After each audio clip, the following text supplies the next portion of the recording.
income people and learning from low-income people through our food action boards, which empower people with lived experience to be real leaders in the anti-hunger movement. So that's my elevator pitch for a relatively tall building with a slow elevator.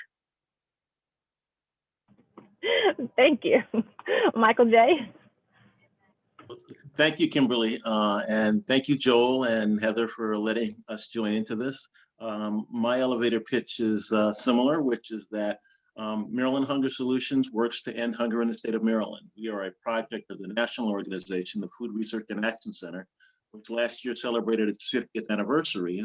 Maryland Hunger Solutions began in 2007, and I've been the director there since 2013. We work to end hunger by working with partners across the state, like the Montgomery County Food Council, the Prince George's Food Equity Council, the Baltimore Food Pack, and others. We also work by helping people do SNAP application assistance. And so if you need to do SNAP application assistance in Maryland, you can call our toll-free number and we can help you or provide you with other nutrition resources. But we also do advocacy at the local level, at the state level, and at the federal level, because we know that that's the best way to get the biggest bang for our buck to end hunger in the state of Maryland. Joel said that Maryland is the wealthiest state in the country by per capita income. We say it's the wealthiest state in the country, in the wealthiest country in the world. And so we have lots more we can do and we should do, and we're working on helping to end hunger in Maryland. And with that, I'll turn it back to Kimberly and give the slow elevator to Heather. A lot of slow elevators. Heather, let's take a ride on your slow elevator. All right. Well, I'm Heather Bruskin. I'm the Executive Director of the Montgomery County Food Council, and I think I'm really here to be the comedic foil to the dynamic duo Joel and Michael J today. But much appreciation to Hunger Free America and Maryland Hunger Solutions for the opportunity to be a part of this discussion. I'm joined here today by members of the Food Council team, Massa Kressel, Ali Skleru, and Beza Tena, who will be featured in the second half of the workshop today. As we do part of the virtual service project of sharing information about food assistance resources and hunger in your community. So looking forward to that part of today's program as well. So sharing a little bit of information about the Montgomery County Food Council. So we're a nonprofit organization and we serve as the primary connection point for businesses, nonprofits, government agencies, and residents around food system issues in our county. So we bring together over 2,000 local and regional partners in community-wide education, advocacy, and capacity building initiatives. So our work strives to cultivate a more resilient, sustainable, and equitable local food system by enhancing food access for the over 100,000 residents at risk for hunger in our county, expanding food education opportunities for all residents, supporting our county's farms and food and beverage businesses, and addressing the impact of local food production, distribution, consumption, and recycling on our natural resources. So we have a small staff of 7, so you've got over 50% of our team here with you today. And we work in partnership with our 25 council members, a board of directors, and over 250 community organizations in our initiatives and our 4 working groups. But we regularly convene outside those silos to ensure that our programmatic and advocacy work is as collaborative, streamlined, and systems focused as possible. So we're one of over 300 food councils in North America. Sometimes they're called food councils, sometimes food policy councils, sometimes a different name entirely. But we work closely with regional and national partners within and across sectors on food justice issues. And so just quickly a little bit about Montgomery County. We're just outside of Washington, D.C. And as has already been shared, we're one of the wealthiest on average counties in the country. But we have tremendous income inequities that have only grown over time. And a key factor driving food insecurity in our county is the high cost of living. For a family of 4 to cover basic costs, it's about $91,000 a year in income that's needed. And that's twice the maximum income level that same family of 4 can earn to receive and be eligible for SNAP or WIC. So since 2016, the Food Council has been partnering with our county government to develop and implement data-driven strategies to fight hunger in our community. And we're now the county's lead nonprofit partner in implementing our county's food security response in the pandemic. And so our two-pronged strategy to promote food security over the past 10 months, simultaneously focuses on expanding our current food assistance network, but building new capacity to connect residents to food assistance in the short term and making investments in systems, programs, and partnerships that will last longer than the crisis. And so looking forward to really digging into this further as part of today's program. Great. Thank all three of you for those great overviews. And as you know, this is one event of many events that are dedicated to celebrating Martin Luther King Jr.'s work and his legacy. So I thought it would be fitting to ask the three of you exactly, what does that work and legacy mean to you? And we can start with Joel. So I'll say this again, as I said this morning, a lot of Dr. King's legacy has been whitewashed, pun intended, that he's just this warm, fuzzy guy, just wanting everyone to sing Kumbaya and just get along. And because a lot of people falsely equate nonviolence with passivity, they somehow think people who advocated violence instead of nonviolence were somehow more radical. And I think actually the reverse is exactly true. He was a radical. He was a radical in calling not just for peaceful protests, but an abolition of war. He was a radical in calling for a dramatic redistribution of wealth. He was a radical in not just calling for, let people sit next to each other on the bus, but for really the eradication of structural systemic racism society-wide. And it's just galling to see all the people, yesterday and today quoting him approvingly, who throughout their lives have done everything to oppose the agenda he stood for. He wasn't, a perfect man. None of us are perfect, but he's certainly one of the most inspirational figures in American history. And for me, as an anti-hunger advocate, I always point to his role in the creation of the Federal Nutrition Assistance Safety Net. That when he launched the Poor People's Movement, there was very little federal safety net in America. There's school lunches, but SNAP was a small pilot program. Essentially, WIC didn't exist yet. In 1966, the federal government just authorized school breakfasts. And one of the central components of the Poor People's Campaign he launched was a demand for creation of a really widespread federal nutrition anti-hunger safety net. And we're often taught in the history books, he was successful on, public accommodations, but when he started talking about poverty, he failed. He was assassinated, and that was that. That wasn't that. The Poor People's Movement continued, led very ably by his partner, Dr. Ralph Abernathy, who I don't think gets as much credit in history as he deserves. And they really pressured President Nixon and then pressured the remaining Johnson administration and then Congress to create these safety net programs, which I said by the late 1970s almost entirely ended hunger in America. So I view him as really an idol because he played both the inside and the outside game.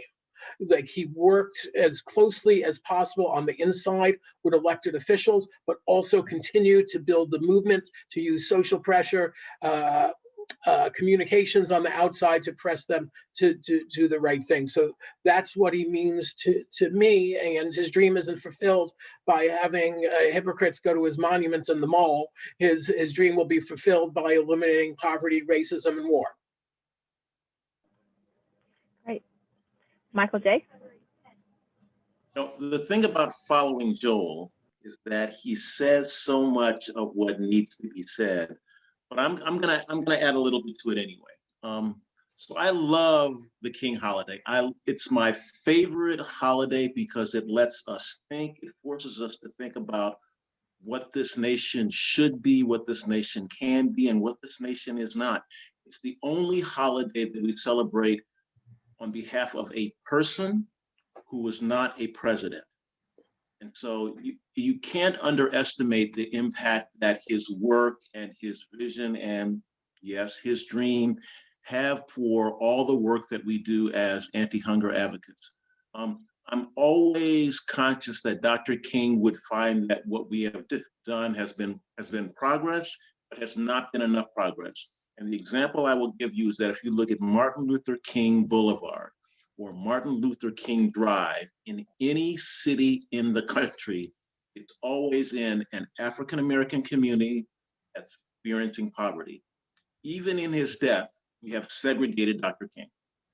Even in his death, we have him only in certain areas when we know that his efforts to eradicate racism weren't just about African Americans, but were for everyone. That his efforts to end poverty weren't just for African Americans, but were for everyone. And that his efforts in particular against unnecessary and ceaseless war were for everyone. And so, like Joel, I chafe at those who echo his words, but who oppose his words in their deeds all the time. But I love the holiday because it gives us an opportunity to reflect, to have these kinds of conversations, and to think about how we can be and how we have still not achieved that dream. Thank you. Heather? Well, there's so much of Dr. King's work and legacy that informs and guides and inspires the work that we do in food security, but just a couple of specific elements that I'd like to hold up and highlight today.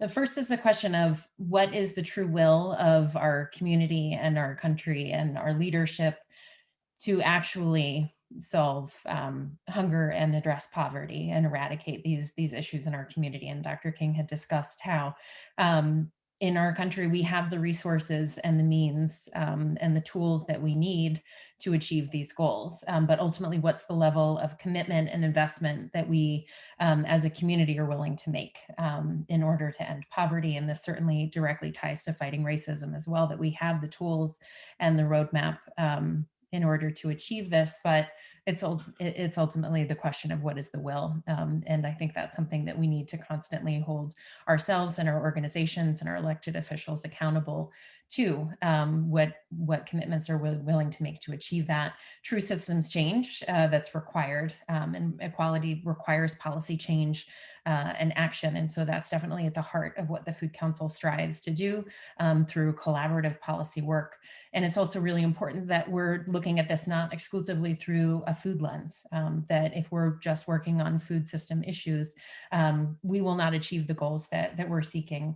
And we need to work across sectors with our partners, recognizing that the neighbors who are struggling to have sufficient food on their tables are also limited in access to healthcare and to housing and to so many other key rights in life. And the two other things that I'd like to note briefly are highlighting the commitment to service. That's the theme of, I know, the Hunger Free America's initiatives over the past 2 days. And there are two examples from our pandemic response in our community that I think are really important to note. Pre-COVID, we had about 75 food assistance providers in our community. And since then, at a time when providing food assistance to our residents meant that we were taking personal risks and that somebody's health was on the line in order to be distributing food. But we've had a 50% increase in the number of community organizations that are providing food assistance in our county's communities. Now we have over 120 organizations, about half of which are faith communities. And I think that it really just tells the story of how there's that deep commitment to service in our community that's critical to success in these efforts, and also commitment to initiatives that build community power and direct engagement. And we have a community advisory board of 12 residents who are building on their lived experience of food insecurity and speaking directly to elected officials at the county and the state and the federal level to explain what food insecurity means to them and to their families, and how that impacts every aspect of their life. And then finally, just noting the commitment to keeping moving. I think there's been, over the past, especially a few years, challenges at the federal level that have been incredibly difficult in terms of implementing food security policies. And the progress may not always be at the speed that we're looking for, but always looking forward and to what lies ahead and maintaining that commitment and that forward motivation. Great, thank you very much. Thank you, all three of you. And Joel, this question is mainly directed at you. From where you sit, you kind of have a bird's eye view of the national food landscape. So can you talk a little bit about how the pandemic has impacted food assistance? That was you viewing the landscape. How the pandemic has impacted food assistance on a national level regarding policies.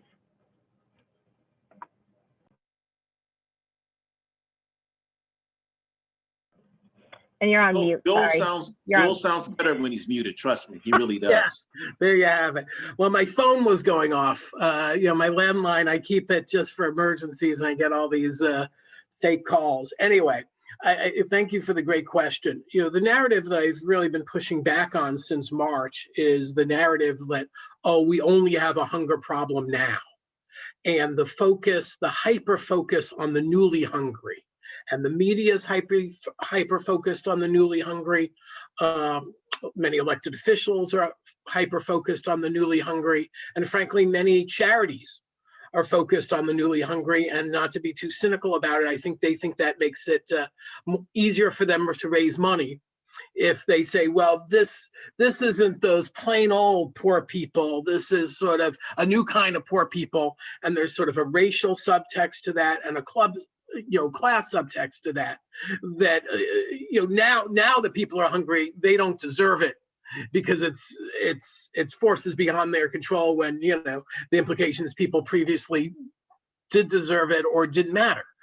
Again, in 2019, when the economy was in great friggin' shape on paper, there were 36 million Americans, including 11 million American children living in households that couldn't afford enough food. 36 million Americans were food insecure in the best economy in decades. And so there's this narrative, oh, people going to the food lines, they used to be donors. If that's true, it's only because they were lower middle class donors before. Right. And many of the donors to nonprofit groups are lower middle class people, not the hyper rich. So I want to be clear, what this pandemic did was move people who were hungry and poor to be hungrier and poorer, and then move people at the edge of poverty and hunger to be hungry and poor. Did some really wealthy person automatically be pushed into poverty? Maybe if they had a mental illness or gambling or addiction problem, maybe, but that's by and large not who became hungry in this pandemic. So it's really important to understand. And we know from the last recession that the number of people, in 2008 and 2009, the number of people in America who are sometimes poor is 10 times the number of people who are always poor.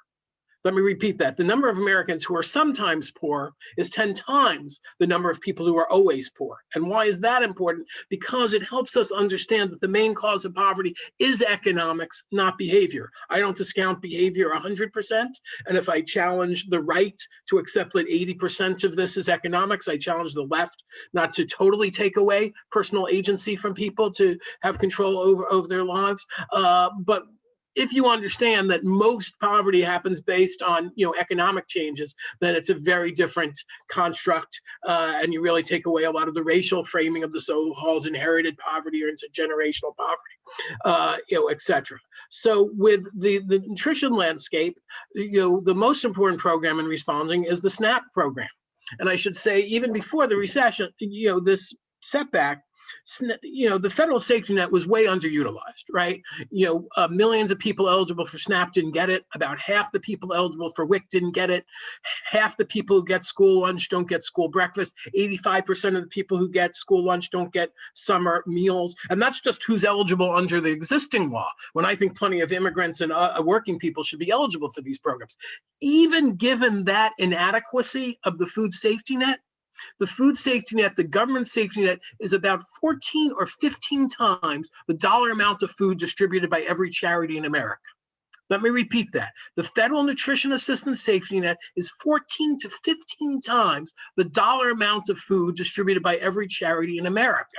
And the media and elected officials were really hyper-focused too. I love my friends at the food bank. They do vital work. They're feeding people who would starve without their help. They're feeding undocumented people who couldn't get help in any other way. So I'm not dissing them, but I'm just saying the media was hyper-focused again on the charities. Part of it is just a visual thing. You can't see an invisible line of people applying online for SNAP. You can see people lined up, at a food bank, and the media can be that shallow. And so the food safety net really stepped in. That the first and foremost, SNAP, which is counter-cyclical, meaning because it's an entitlement, it's designed to increase as the economy gets worse, and SNAP went up dramatically. And two, Nancy Pelosi and the Democrats in the House got money in one of the first bills to increase SNAP allotments for some. And so the SNAP safety net, dramatically expanded. Then Speaker Pelosi got in this thing called pandemic EBT, which says that all kids in schools that are shut down, if they're getting free or reduced price meals,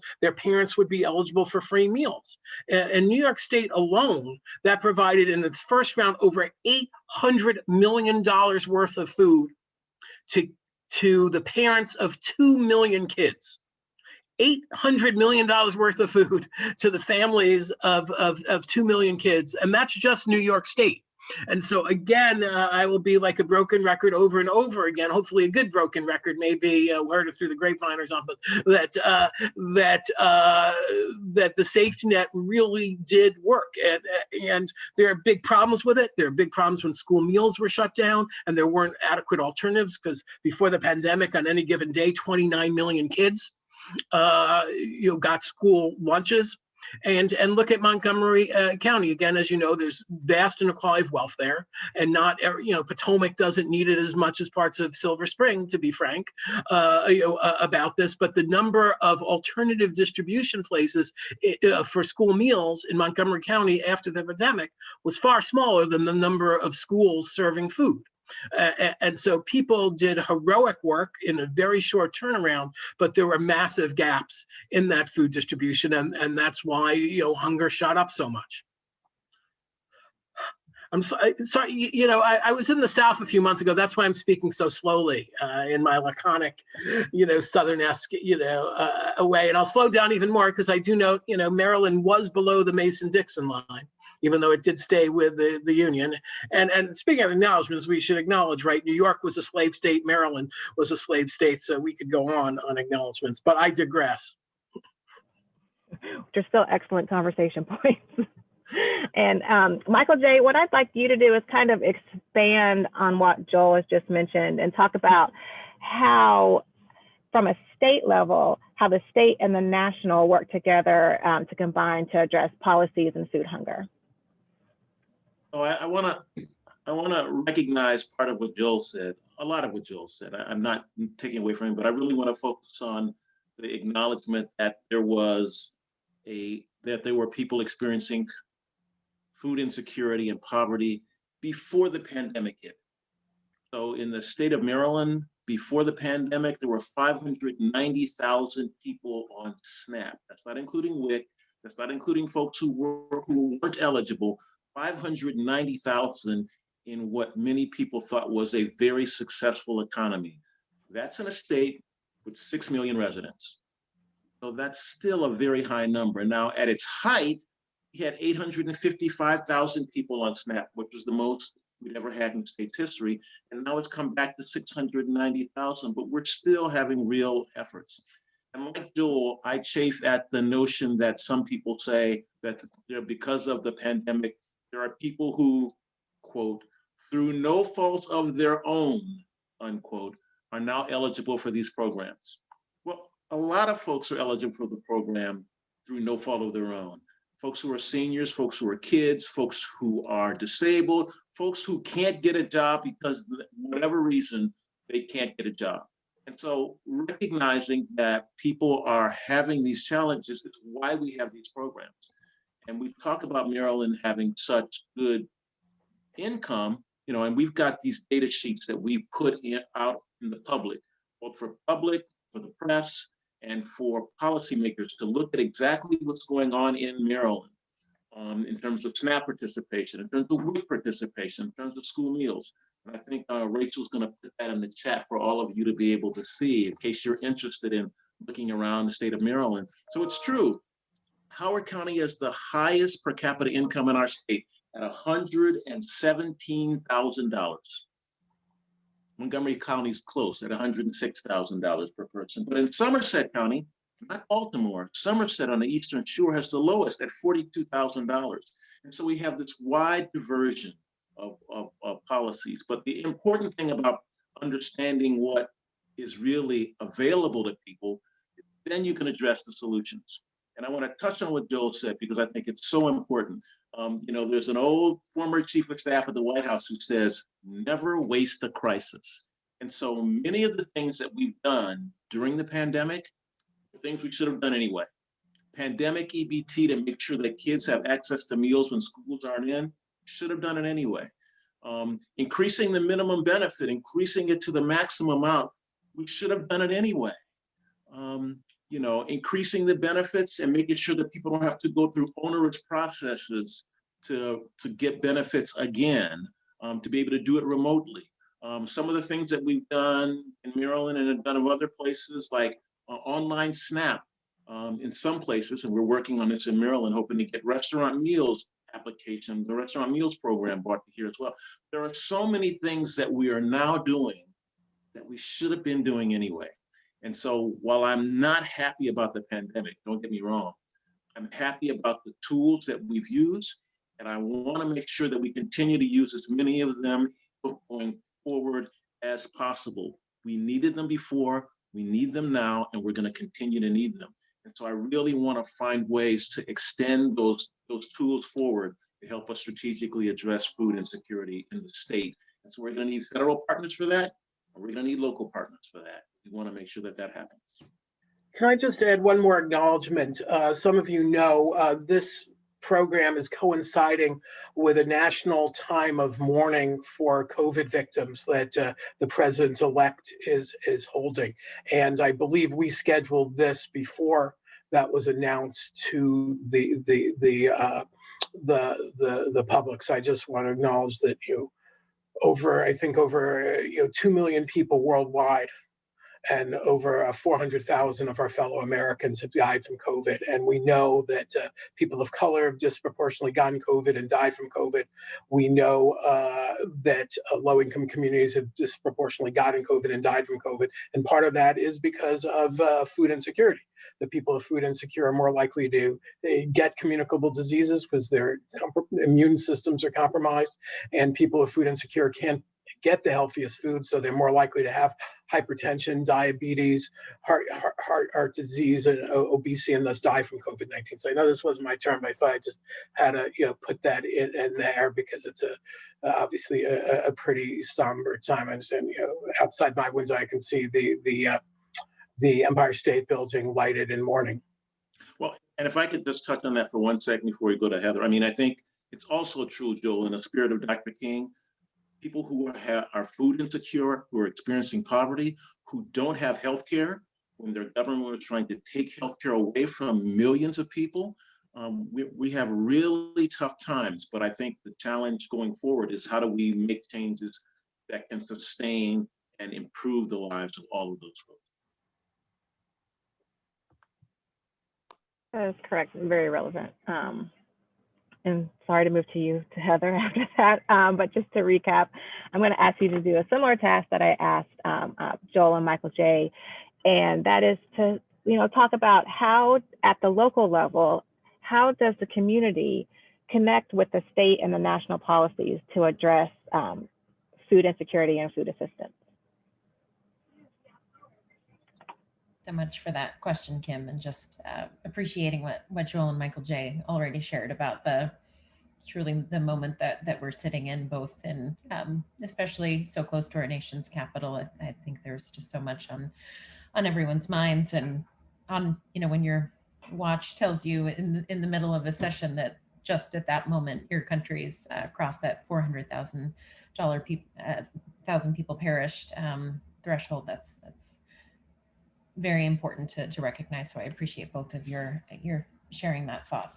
I also want to echo what Joel shared about how there's no other way to say it other than the resources that were made available through the federal government during the pandemic were giant compared to all the other resources that were available to support food access during that time. And so just for some examples, in Montgomery County alone, we had close to $18 million in federal money to support food access programs, which in a lot of ways enabled initiatives that we'd never had the financial resources at a local level to make possible before, including partnerships with local farmers to procure product that's locally grown at market rates and connect them to local residents. Also want to note that the farm to family boxes, so the CFAP boxes, at their peak, over $750,000 worth of produce was being distributed in Montgomery County each week through that program. And when that program ended, there were no local funds that were able to sustain the program at that level. So just, those federal resources are critical. And yet also, if you track the journey of resources that are made available at the federal level, either through legislation or through agency rule changes, to where they actually translate into food access for people at a neighborhood level, that's a very long journey. And you need to have advocacy and transparency and strong communication networks at every phase of that transition to ensure both that the resources are, that people are aware of the resources, that there's effective strategies in place to implement those programs, and ultimately that residents are made aware of those tools and those assets that are available to them. So I think the restaurant meals program, in which Michael J. already highlighted, is a great example of there can be programs and opportunities at the federal level, but they need to be activated at the state level. And even when they're activated at a state level, you still need local advocacy to ensure that those programs actually support local residents. And so we really appreciate the multi-layers of partnerships that we have with folks like Maryland Hunger Solutions and Hunger Free America, so that we can learn from our experts at the federal level what's coming down the pipeline, and ensure that we are prepared to connect those resources to our local residents. They also serve as really valuable platforms potentially for local jurisdictions to make investments in this work also. So in the state of Maryland, there was a summer SNAP program for children that the state created in partnership through matches with local governments. And so during the pandemic, that was a perfect vehicle for the county government to invest more money in this program to directly provide additional food access benefits to families with children. If that program hadn't been there and Montgomery County needed to create it from scratch, which they had to do for some other income support programs, it makes it incredibly difficult to be successful. So I think it's really important that those mechanisms are there to enable local investment in this work too. So thanks for the question, Kim. Thanks. And the three of you have provided great conversation on food assistance policy, hunger in America, and even given historical context of why there is hunger in America. And some of those same things have also led to the disparities that we're seeing with COVID-19. But what about action? So you've given us a lot of things to think about and ponder, but what are some of the things that you can tell participants of today's call that they can do to best support your mission? Who wants to go first? That was a good one. Good question, huh? I'll go first, just so Joel doesn't always have to go first. Let the bow tie speak. So first and foremost, for anybody who voted in the election, thank you. That's an important part of what we need. Civic engagement and making our government be accountable is a critical part of this work, and we can't dismiss it. I appreciate the work of the food banks in Maryland, the Maryland Food Bank, the Capital Area Food Bank, Manna Food Center in Montgomery County, the Howard County Food Bank, the Southern Maryland Food Bank, and pantries all over. But I also know that the dollars that come in from the federal government dwarf all of that. And so Joel used a number earlier about 14 or 15 times. Let me give you an example in Maryland. Maryland, the SNAP program, not the WIC program, not the school meals, just SNAP alone, brings not $1 million to the state, not $10 million to our state, not $100 million. It brings more than $1 billion into Maryland's economy, to our grocery stores, to our farmers markets, and to our people experiencing poverty. And so everything we can do to hold our government accountable helps people in poverty. Everything we can do to extend the programs that we need to extend helps people. Everything we do that's thoughtful, that's strategic, whether it's the Montgomery Food Council in Montgomery County or the Prince George's Food Equity Council, all the things that we do policy-wise that help thousands, tens of thousands, hundreds of thousands of folks in our state, and millions around the country, are what really matter. And so thank you for voting. Write a letter to your member of Congress. Write a letter to your state legislator. Engage with your local elected officials, because they have the keys to the wallet and the purse that can really make the biggest difference. Yeah, I'll go and say three things. Advocate, volunteer, and donate if you can. So volunteer, use your skills as a professional to be even more impactful in this fight. If you're a lawyer or a law student, boy, you'd be really well suited to help with benefits access or legal research. We need graphic designers to do graphic design work. We need database experts or data management scientists to help with that. We need strategic planners. Basically, any professional skills you have, we can use as a volunteer. Or if you don't have any professional skills, we believe in high impact volunteerism. So, rather than, the brutal truth is most of the most famous hunger volunteer activities are actually not feeding people who wouldn't be fed.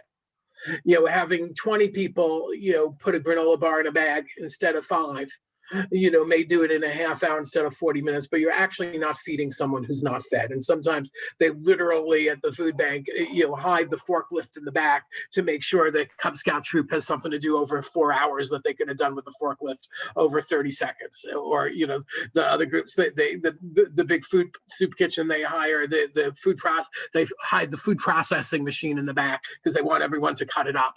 Right. And so volunteer more impactfully, including joining a board of a nonprofit is a great way. And the most important thing to volunteer is to advocate.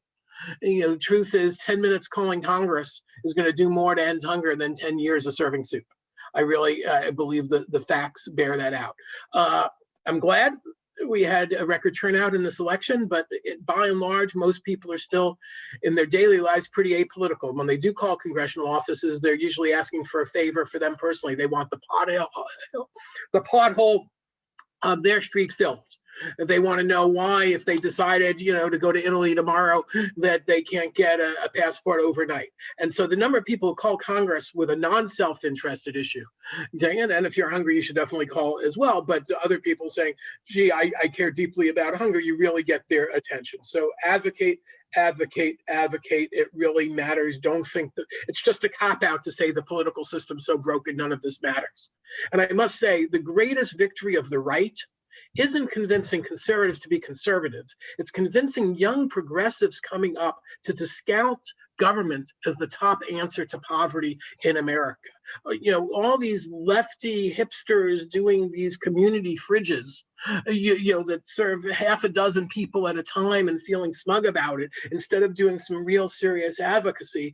They'd be shocked if I told them they were following Ronald Reagan's right-wing admonition to, replace government with private charity. But that's frankly what's, happening. So advocate. And if anyone on this call does live in Potomac and you have a huge, mansion, first of all, pay your maid better and your gardener better. Sorry. And then, everything left over, donate generously to the Montgomery County Food Policy Council, to Maryland Hunger Solutions, and Hunger Free America.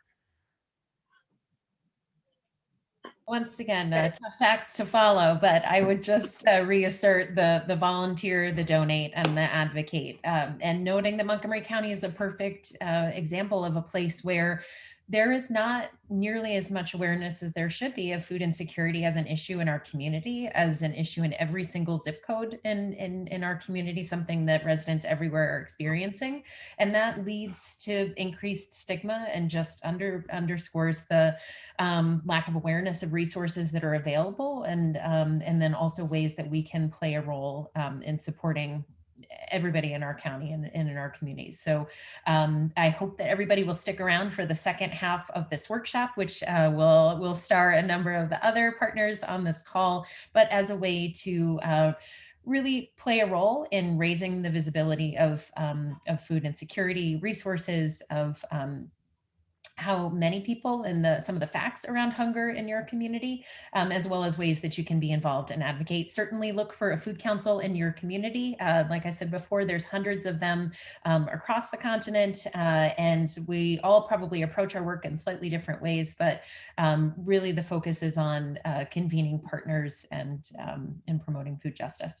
I would also just note that I hope that everybody can continue to take a systems-based approach in looking at issues like food insecurity. And when you're reaching out to elected officials, discussing hunger and food insecurity should be connected directly to economic opportunity, and those should not be considered separate issues. But really, this is all interconnected, and making sure that that's part of the message is a way to underscore the importance of taking that systems-based approach to in policy strategies. Thank you. And in between that first and second act, before we start our service project, we're going to open it up to you guys to see if you have any questions or comments that you'd like to make. So if someone on staff could help me monitor the chat, I'll look for people to raise their hands and call on you. If you do have a question, you can either place it in the chat or use your raise hand feature, or if you have your camera on, you can raise your physical hand and we'll call on you.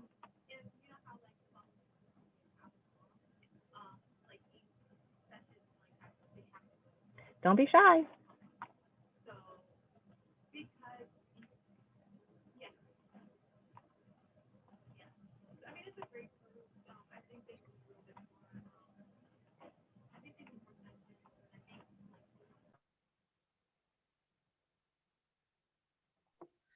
So if you want us to talk while you're waiting for questions,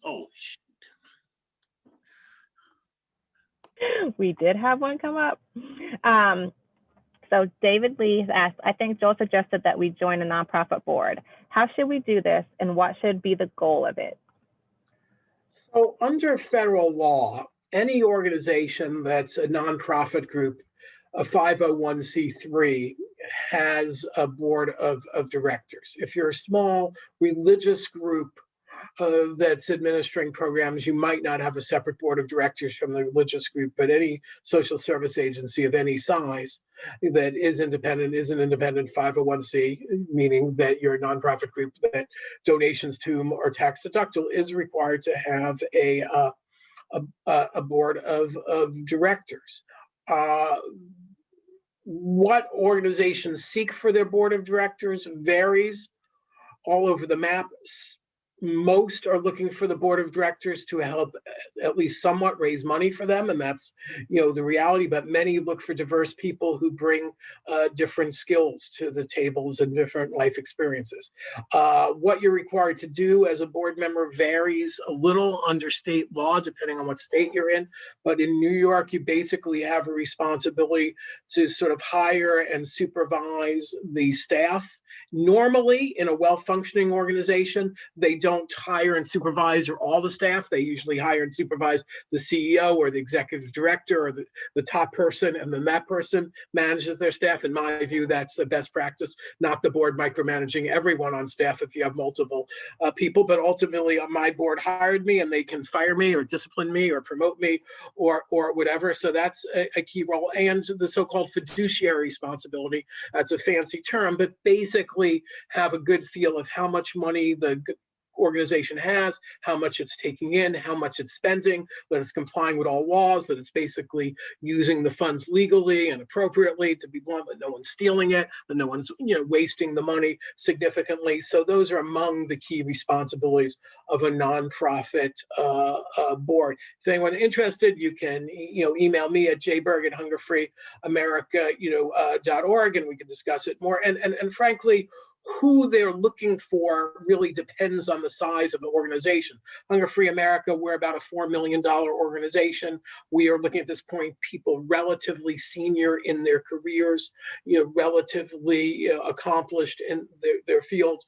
Bigger organizations like Feeding America might be looking for CEOs or vice presidents of Fortune 400 companies or former cabinet secretaries. We're not quite at that level yet. Smaller organizations probably are looking for people have different requirements for what they're seeking, and each nonprofit is different. I can tell you we desperately need more diversity in nonprofit board leadership. My staff is incredibly diverse, myself notwithstanding. Our board is not nearly as diverse as it needs it to be, and that's a constant struggle that I keep pushing on. If I could touch on that just for a moment, Kim. I mean, I think you have to think about what you bring to a prospective board. For some people, it's more of a beginning volunteering. You know, some people really like the hand-to-hand putting food into bags and boxes, and that's the way for them to get started. Some people want to volunteer with us and actually help people do SNAP application assistance, which is a little different, uses a different skill set. But I know that when we've recruited people to our advisory committee, I know when Heather's recruited people to her board, she's looking for people that have not only skills, but also have some familiarity, some experience in the work that we do. I think the more experience you have, the more you'll be able to bring to an organization as a board member. And I would also say some organizations, ourselves included, have what we call a junior board. We don't call it that. That's the nickname in nonprofits, really. An associates council, we call it. That's Kids table. It's the kids table. It's slightly more junior or frankly younger in their career, and it doesn't have legal responsibilities over the organization, but we sort of mentor people to formally become, board, members. Someone else in the chat asked about compelling stats we can post. Erica, you saw that document I did like 2 weeks ago on this. Do we have that anywhere posted yet? I think Heather was going to respond to the board question, though. Oh, I'm sorry.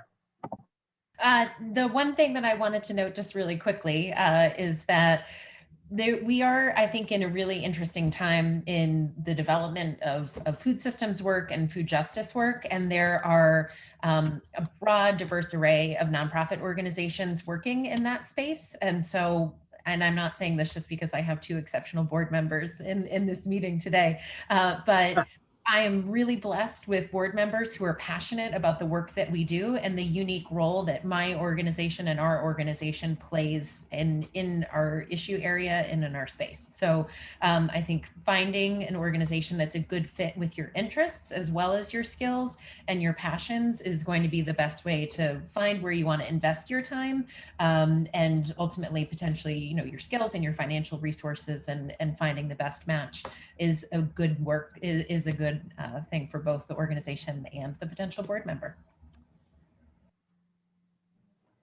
I agree.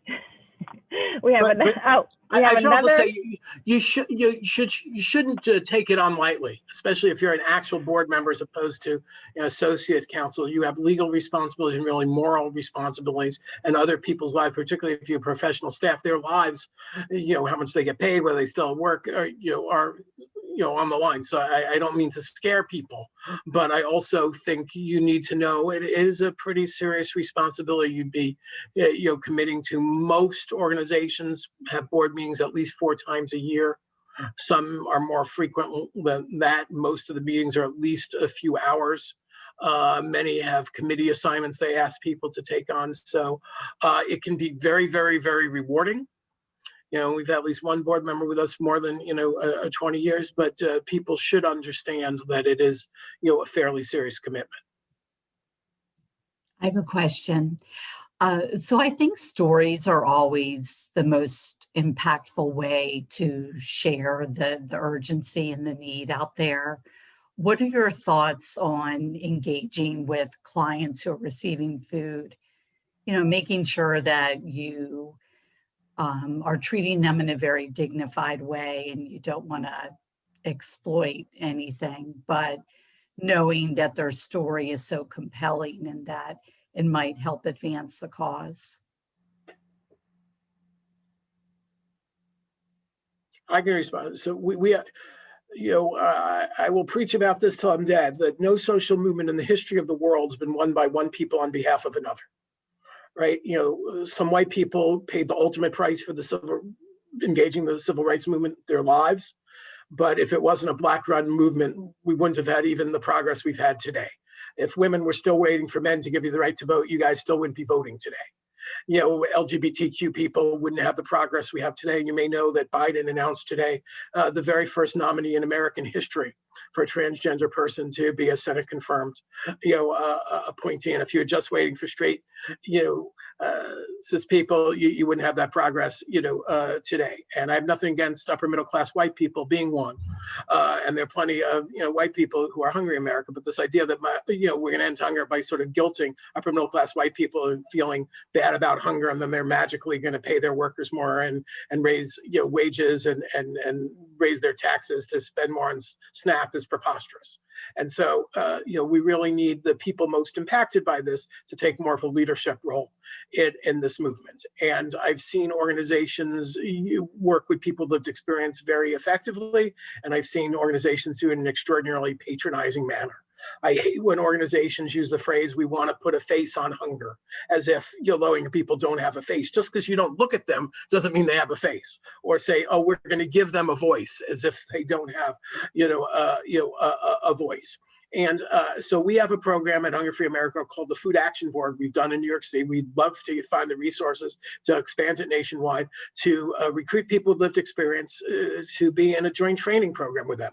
We're training them on some things they understand less well, often how lobbying works, how media interviews works, and they're training us on how poverty works. I'd like to say I'm one of the top experts on hunger in America, with a minor little exception of 50 million people who suffer from it and experience. And it's very hard to fundraise for. It's very hard to run. Whenever possible, we try to pay people with either stipends or gift certificates without making them ineligible for SNAP. When we bring people down to Washington, we pay their full fares and all the meals, etc. We try to cover our transportation or childcare expenses whenever possible. But I think it's key for low-income people to be leaders in this movement, telling their own stories. And I just believe informed consent, assuming someone's an adult and they're not suffering from mental illness or an addiction at the time they're speaking, they're adults. If you explain what you want to do and they agree to do it, then they have full agency over the issue. I think some groups go to the other manner and sort of they're so worried that they take away agency for low-income people. They're wilting little people who have to be in a geranium. Most low-income people have lived tough lives and they know the deal. If you explain what you're doing, most don't want to speak in public. I understand that. The only people more likely to admit to disavow the existence of hunger in America than right-wing think tanks are hungry people who don't want to admit the problem exists. So I understand most people don't want to speak about this, but for the people who do, giving them the opportunity to speak to the media, to testify, to come with elected officials, it's very empowering. One last thing, if you've ever been in elected officials' office, they have this so-called wall of fame, all the prime ministers and popes and presidents they've had grip and grin pictures with. And we had a person from our Food Action Board in one of these meetings point up to the wall and said, Congressman, I'm important. How come I'm not on your wall? And that totally changed the tenor of the conversation. And so I think it's really critical. And on my soapbox, you've probably figured out I have many. I'd really urge every hunger group in America to do more of this. So I'm going to touch on this because I think this question about stories is a critical one. And it's one we have to handle in the right way so we're not taking advantage of people, so that they are telling their stories in the way they want to tell them, in a way that's respectful and empowering. Very quickly, when we were working to raise the minimum benefit in the state of Maryland, minimum benefit, $15 a month, thousands of people getting $15 a month. Minimum benefit in this country is still $15 a month in most places except for DC, and in Maryland if you're 62 and over, just so you know. We found people who are getting the minimum benefit, who testified, who told their stories, and they did it because they wanted to raise the minimum benefit, not just for themselves, but for people whom they knew. And that included Margaret Dubinsky, who lived in wealthy Montgomery County, and that included Ronald Bailey, who was formerly homeless in the city of Baltimore, and them telling their stories and dispelling the myth of whatever people think of when they think of people who get SNAP benefits, helped us to have success. I could tell you more, it's a great story, but I won't do that right now. But I will tell you that having people tell their stories because they want to, and for the reasons that they want to share those stories, is the best way you're going to get their interaction.